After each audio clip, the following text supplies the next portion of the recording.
Sunrise is live this morning from the U.S. Capitol, where President Biden will make his first speech to a joint session of Congress later this evening. Now, his address comes as he's nearing his 100th day in office.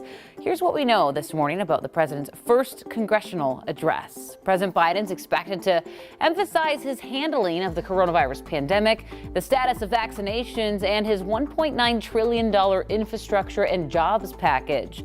He's also expected to touch on a new proposal called the American Families Plan.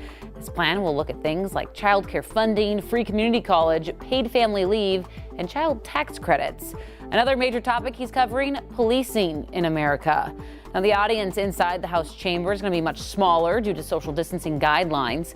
The total number of attendees will be around 200 people, according to officials.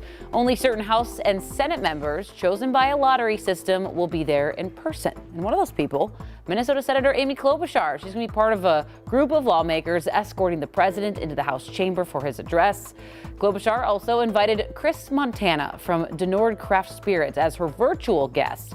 Denord is America's first Black-owned distillery located in Minneapolis. The distillery received federal relief, and they've been able to maintain some operations during the pandemic.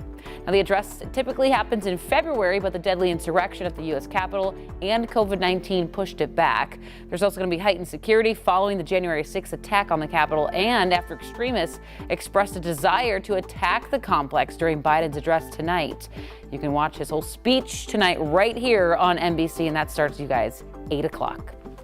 Interested to see a little more about that $1.9 trillion infrastructure spending plan. Yeah. It's a lot of money. A lot of people looking forward to this. Alicia, thanks. 6:08.